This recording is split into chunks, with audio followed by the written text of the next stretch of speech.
Hi, welcome everybody to the Nonprofit Edge. This is Strategies to Lead, Adapt, and Grow. I'm Maureen Gage Edwards. I'm your moderator today. And if you are somebody who's working in the nonprofit sector, we are all about bringing you strategies, insights, tools, tips, resources to help you navigate the challenges and the complexities in the industry today. And this is episode 2.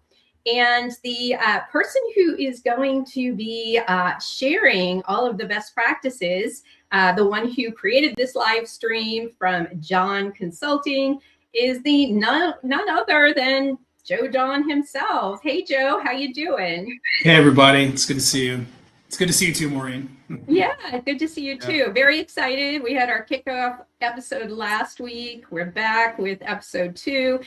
So we have probably one of the most important topics today. It's all about dues. It's all about revenue. It's all about, bringing in money for an organization so that they can grow. So our topic is from dues decline, right, to getting up and getting demand, rebuilding that member value in a very noisy world. And you have some amazing insight on how to help these nonprofits out there. So we're going to take about 30 minutes. We're going to talk about how we can help people navigate through this. If you have questions, this is interactive. Go ahead and put them in the chat. This is a live opportunity to ask your questions to Joe. Put your comments in there as well. We have a lot of people who had some comments on our page that were really good. Great insight. So please go ahead. Put that in the comments. So, let's kick off. I think the first one is, people are like, oh, it's the economy. People are busy. They're getting stuff from here, there, and everywhere. And so I guess my question for you is, what really are the nonprofits struggling with? Like, where is the decline really coming from, in your opinion? Well, yeah, that's a great question, and I think I've been in the nonprofit sector now for almost 25 years, and I've really come to love it, and it's just kind of unique, and so but I think there's just a lot of challenges that they're facing today. It's a new world. I think low engagement. I think if you're seeing engagement dropping, that's a sign that there's some trouble ahead. You should look to address it. I think also too mission drift. As founders, retire. The people that replace maybe kind of lose the original purpose and the focus. And I think it's important that even though you want to adapt and change, that you make sure you stay true to the original mission. Don't follow trends. Just kind of stick with your true mission, and obviously find ways to improve it and do better outreach. There's the saying, low pay, make do, which is it's an interesting saying that I've heard in the industry where, traditionally nonprofit staff are paid a little less than the public sector and private sector as well. And now they make up for it with larger offices and more vacation time, but and so what they do is they want to get resources a little bit less than other industries, and then kind of make do with the technology and the resources that they have. And I think that low pay make do is just not really working today. I think the wage gap is shrinking, where nonprofits have very complex processes. You need highly adaptable, intelligent people, and so I think it makes sense to leverage technology. There's also tech savvy competition. It's a competitive world. Pretty much every nonprofit out there has other nonprofit competitors, and nonprofits are also in some ways, competing with, private companies, public sector. So it's more competitive. There's definitely been some demographic cultural shifts that have been out there. And so, we talked a little bit about Gen Z, but that's something that you want to be aware of and start adapting to those. I think that part of what speaks to that cultural shift is kind of a distrust of legacy institutions. So organizations that maybe 30 years ago just had automatic trust, now you kind of have to earn it a little bit more. And I think the last thing is marketing fatigue. You know, a lot of organizations will say, "Oh, if our numbers are down, let's just send more emails." And I think, you know, you have to be careful. There's a limit. You got to make sure you don't overdo it, and you want to make sure that your marketing system's intelligent, so that if somebody, you know, for instance, a renewal, if somebody pays, don't send them a renewal if they've already paid. You got to make sure that only market when appropriate with limits, and don't send mistake marketing as well. So, but those are kind of some things that kind of jump out at me. So what's jumping out at me is, I guess, be more thoughtful with the engagement. So like you said, with email, like target it, you know, with what they want to hear, target with what is relevant and would resonate with them, instead of just everybody gets the same thing that means nothing. So again, that engagement is going to be down.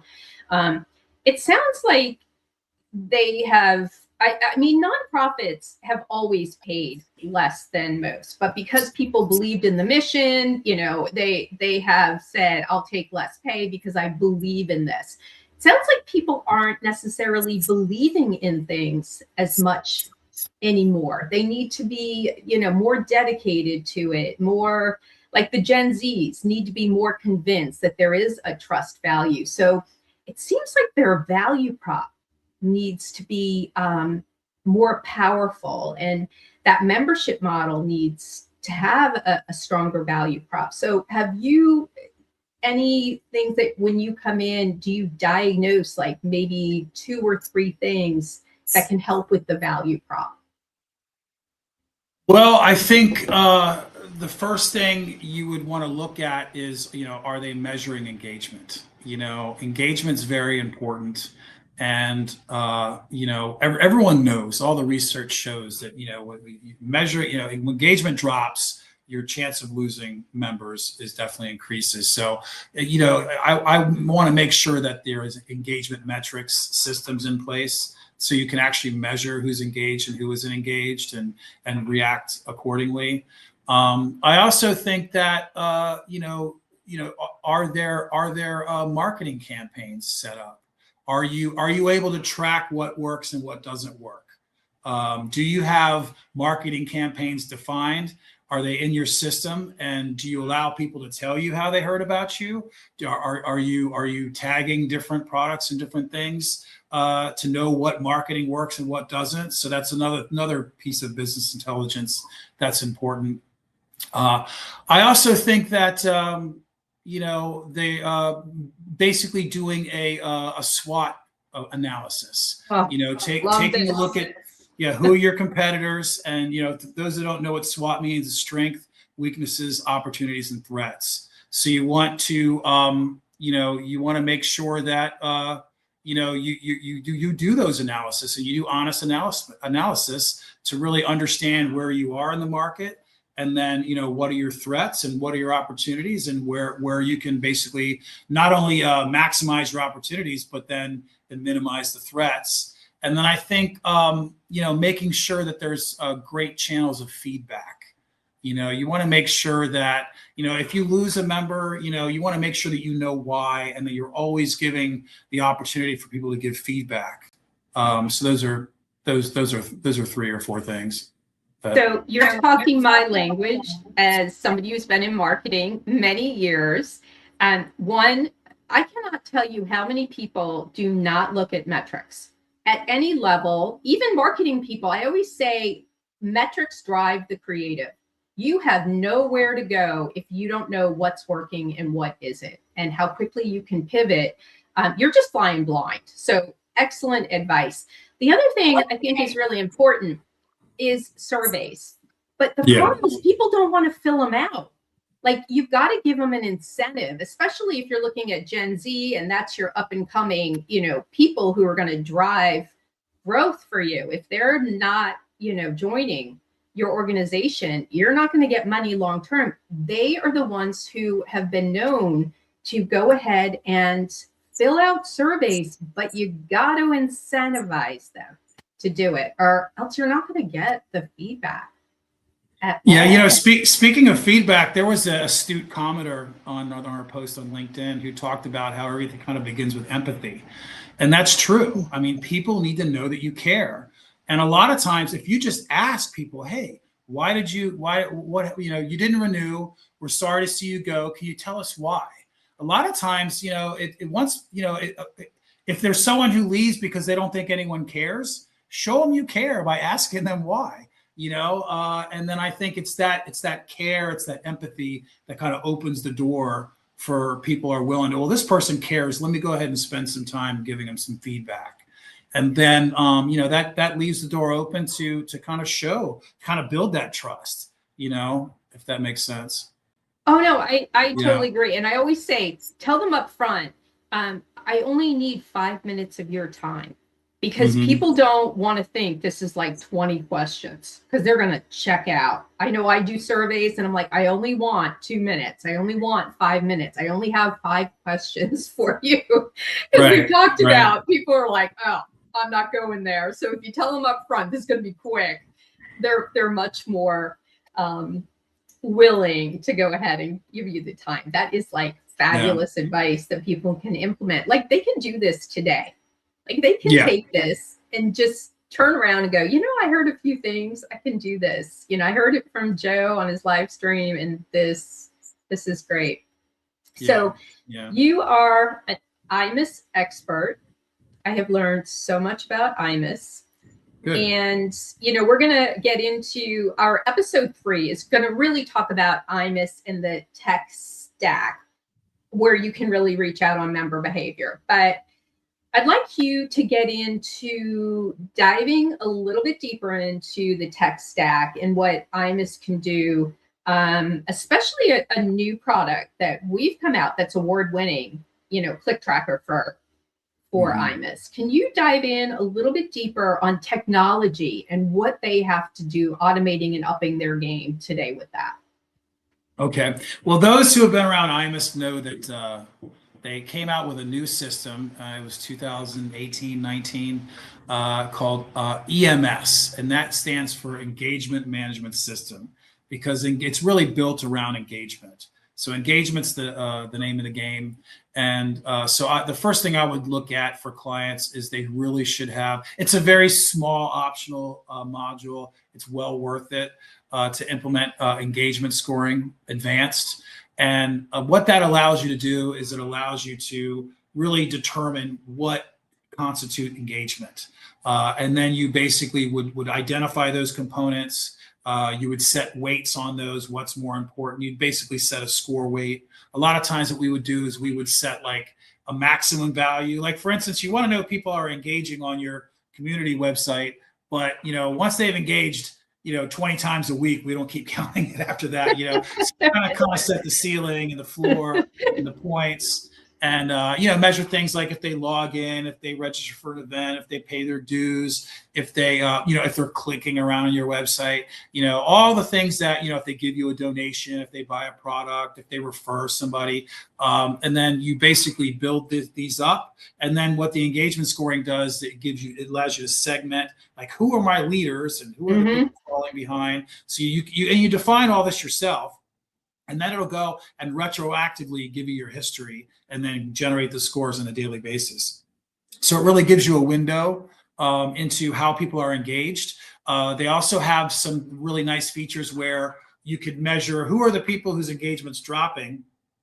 And then you get a list of those people and you can quickly click a button and send them an email to invite them to your next webinar, or, oh, here's a free coupon code to, so there's ways that you can actually actively identify these people and engage them through, email or whatever. And then of course, all this, if it's done in iMIS, you got a record of everything. So what happens, and you can make sure that when you send them a re-engagement email that maybe you don't send them more than one a month, and the system will actually tell you, and you can make it intelligent. So you're not over marketing. Right.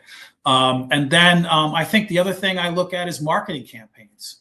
I know, the VP of marketing at ASI, Debbie Willis, she loves marketing, and they really added marketing campaigns heavily into the system. And so now you have the ability to basically tag anything with what they call a source code, which is a specific marketing effort. And so you can define your campaigns, which can be, last forever or be segmented. Usually a lot of times a campaign would be like a forever thing. This is our campaign. And then you've got appeals, which would be like an annual appeal. And then you have your solicitations, which is like grouping of outreach. And then the source codes of the individual outreach. So define all that, put it in the system, and then you can tag anything with it. You just throw the source code in the URL, and then bam, it's tagged with that source code. And now you know that all these products that were purchased came from this marketing campaign because the source code was in the URL. You see, that's all there that a lot of clients aren't aware of. And it's just kind of low-hanging fruit to kind of measure, like, you know, what's working, what isn't. And then I think you mentioned Click Tracker. So Click Tracker will measure clicks across all websites. It will track who the ID of the person that's logged in, the ID of the advertiser, and you know, all you know, the Google Analytics and time on page. And there's a whole separate discussion. But that way you can actually have actionable. You know, you can see where people are engaging with your website. You can share it directly with your advertisers. And then I think leveraging AI. I don't know if I mentioned this to you. We've been talking to one of the leading resellers who's built an AI platform, Keith Stout, and his actually won an award as well. And we're looking to use, maybe if it works, we could use his AI as middleware to basically take the click data, the metadata from clicks, and build actionable insights with AI. But AI is here. There's products out there. AI is a force multiplier. Again, you're hiring technological staff who are good at it. You're paying them a little more. They leverage technology to do all that work and you know, build this information so they can operate at a high level. And then the last thing I want to mention on this, as far as how to use iMIS, is, you know, use iMIS. You know, make sure you're tracking your sales opportunities. You know, you can extend iMIS. We've got an iMIS extension called the Opportunity Management System. And basically it's its own website portal where you can define opportunities, build your sales pipeline, and kind of, you know, and basically track your sales, track your opportunities, track your wins, do follow-ups. It's all part of iMIS. And, you know, that's something that I think that's very valuable to be able to really organize. You know, get away from spreadsheets, you know, put it into a central, put it into your source of truth iMIS. So, yeah. The nonprofits need a competitive edge. And what I'm hearing is that when you layer the technology that you've just talked about, which is actually simplifying, it's pulling all of this together. It's not like a platform here, and you've got to manage multiple platforms. It's all integrated together in one simple dashboard. And that's the simplicity of it. But you're integrating that AI, and people have got to do this. Click Tracker is way beyond Google Analytics. I mean, I know it goes much deeper, and I'm a total metrics data person. I just can't do anything without it. And so when I've seen this, I mean, I literally have looked at, can I send a personal email to somebody who has really engaged with something? Hey, you have really engaged with this. Let's have a conversation, because it seems like you need more information about there. And our team is here to serve you. We're here not to sell you, but here to give you that competitive edge, to increase, you know, your revenue, your increase serving your members. I mean, this is all kind of a community, right? Yeah. And so I mean, every click we record the meta title, which is the title of the, you know, it's what Google would use as their title, the meta title, and then also the meta description of each link that's clicked. So that's all saved to the clicks. So now you've got this warehouse of data that's being generated every time they click, and then we're looking to train AI on that to say, okay, what are they clicking on? You know, oh, they're clicking on this. We should send them emails about this, or we should invite them to this, or we should, you know, give them a coupon for this. You know, so just kind of automating that stuff. You know, so you really give the high performing staff the tools they need to really maximize the value. You know, So when we look ahead, and we're talking about separating the nonprofits, I mean, they've got to have, you know, a competitive differentiator. You know, you look at dues where it's must pay versus an optional pay, like, or expendable. So what is going to separate the nonprofits? I mean, we've talked about it. Is it going to be the AI? Are they going to be able to say we're leaping ahead? What's going to be their biggest you've got a must pay. We've got unique credentials like in awards. What should they elevate in today's environment? Well, yeah, I think some practical steps that, and again, a lot of the ideas we get from a lot of our clients. So it's just the experience of working with so many clients for so many years. You really get to see what works and what doesn't. And so a lot of the things that, I want to highlight some of the things that I think really work is diverse offerings. I'm doing a proposal after this call for a client who says, look, we've got 11 different or eight or 10 different memberships. We want to allow them to pick and choose whatever they want every year when they renew. So the product will do most of it out of the box. It's going to need a little help to make sure it works. But bottom line is, now they're going to be able to offer, people can renew and they can pick any level on renewal. So that way you've got the lowest cost option for the people in that price range, and it's got those features, and then you keep increasing all the way up to like the highest, where you get the most and the highest promotion and the most exposure and things like that. So diverse offerings is great, and iMIS can be configured to do it more or less out of the box. There's also a win-back program. We've been doing a lot of these, and a win-back program is basically, it's all automated. So basically, once someone falls a certain amount behind, they automatically are added to a win-back group, and then they're presented with, hey, we're sorry you're gone, we want you back, and then we'll give you a 25% discount or 20, whatever the discount is. And they come in, they say, I accept the win-back, and then accepting that win-back then qualifies them for a membership, and they can re-up their membership at a discount. So it's kind of a way of giving members who have left a chance to come back. It shows you care. And, maybe some people, money's a little tight, or a lot of times people don't renew because they're between jobs or whatever. So you just want to make sure you give people every opportunity to renew. I think what's really hot is micro certifications. Nonprofits have the unique, a micro certification is like a certification that's for a very specific industry. Like for iMIS, I'm a CIP. I'm a certified iMIS professional. We've got our interns right now doing training to become a certified iMIS user. That's a micro. iMIS, ASI makes iMIS. They control, it's their community. They can offer credentials on their community. So almost every nonprofit out there, they're a leader in their industry. They've got the authority to issue certifications relevant to their industry. They should do it. These are the kind of things that Gen Z are looking for. They want to build their career. They want to be able to earn credentials that show that, to differentiate themselves. There's volunteer opportunities. Ask for articles, and then when people do the article, then you put the article on your, you review it, make sure, it passes muster. Then you put it up on your website, and then you put it on their profile. So now every time someone writes an article, it's like, oh, look at this person's published articles they've done. So they get value from it. And then you're getting value too, because you're getting articles from experts. You can also do mentorship.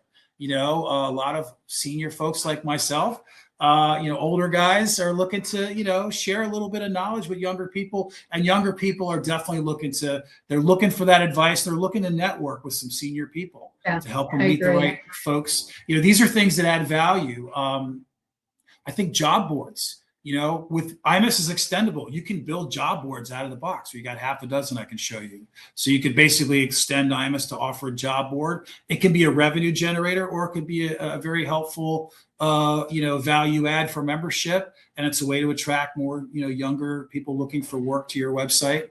And then the last thing I want to mention would be like vendor or sponsor memberships. So, obviously, you've got members who are experts in a field, like the National Academy of Elder Law Attorneys. You got vendors who want to sell to them specifically. Or the Transportation Intermediaries Association. There's a bunch of vendors who have software, services, products. They want to sell to them. So you offer those vendors and sponsors a membership package. And that way you kind of package up their sponsorship benefits, and it kind of makes them more part of the community. They're going to be more likely to attend your conferences and be more involved. So you're kind of taking the sponsorship and vendors and packaging them up into a membership.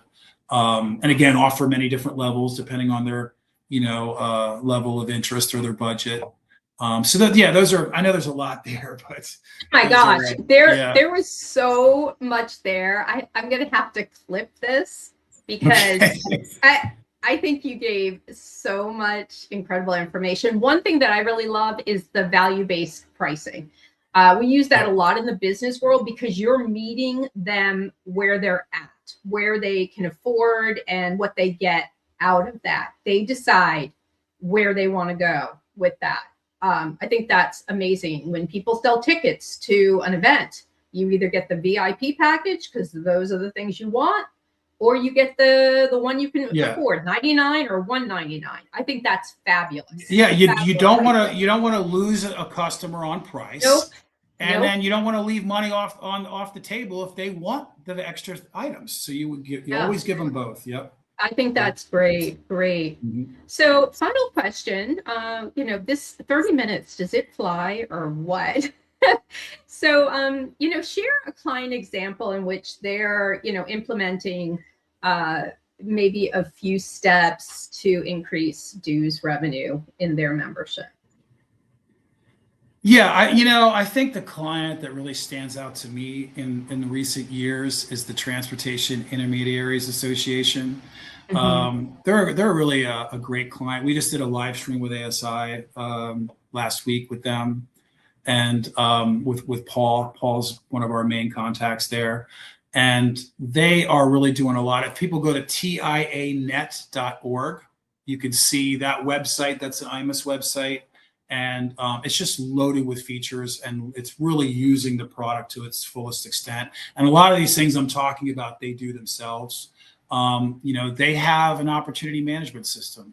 They have a system where they can track all their leads. And if you look at the ASI live stream, we kind of got into that, where you could see different screens where they're basically, they have their sales pipeline tracked. They've got their lists of lead all coming from iMIS. They've got all the dashboards set up to show, what are our wins in the last year, the last week, where are our opportunities, what's our pipeline look like, what are our sales by division, by product. This is something that's built entirely out of the box with iMIS. It really speaks to the extendability of iMIS, that you can just build a system like this without any custom. There's no custom software. It's just straight up iMIS. They also offer associate membership. So associate members are basically vendors who are looking to sell to their regular members, and so they package that up into associate members.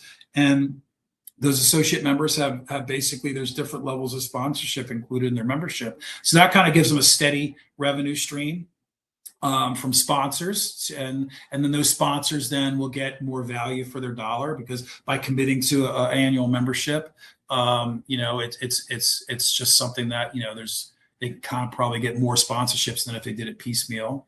I think also engagement scoring. We recently redid their engagement scoring, and with engagement scoring, it doesn't have to be one. You can build as many engagement scores as you want. So you could have engagement scoring for individuals, for organizations. You could have engagement scorings that are optimized for donors, for the biggest spend.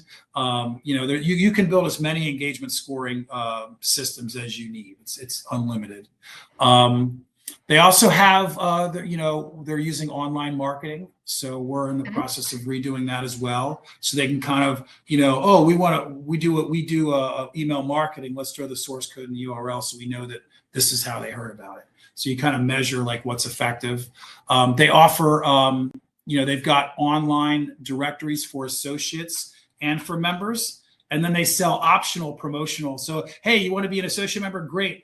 Here's an optional item that'll push you to the top of that list, and put a border around there and give more details, show your logo. So there's like optional ways if they want to spend more, they can get a better benefit. And then of course they're using Click Tracker. And so Click Tracker, and then their online, I meant to mention their online marketplace. They have an online marketplace that their premium sponsors pay extra for. And then it's a self-service portal that they upload up to 45 data points to iMIS, and then it automatically just pushes their logo, and it's like a whole platform that their sponsors can control. And as long as they pay for it, it automatically pushes it out, and it automatically tracks every click as well. So I think those who want to go to that website, check out the TIA's marketplace is great. But yeah, Great. that's a great example. I love Great. TIA. They're awesome. Good. Yeah. Well, we're at our 30-minute mark. You dropped so many like aha moments here. I cannot imagine the people who have tuned in and the people who are going to be watching this replay. You'll be writing notes.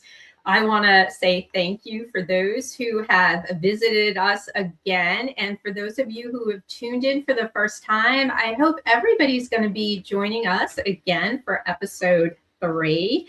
I have to tell you, we talked a little bit about the tech stack. But when we return for episode 3, we're going to be talking about, is your tech stack costing you members? So are you losing these people because you don't have your tech up to date, and modernizing iMIS and beyond? So you've got to tune in for this, because your tech, that could be really your competitive differentiator. So we talked a lot about what it can do, but we're going to talk about, is it costing you a lot of money in membership decline? So please tune in next time for that. Please follow us on our company pages. We're on YouTube, we're on Facebook, obviously, LinkedIn. Follow us, subscribe. Amazing information that we're providing out there. Subscribe to our newsletter. Webinars are on there, updating the events. We give incredible content of what's going on in the industry. So please go on our website, johnconsulting.net. You also get a complimentary consultation with Joe to go ahead and sit down and see what your organization really needs strategically and in the tech world. So we will be back soon. Thank you so much, everybody. We will see you again. And bye-bye. Thank you.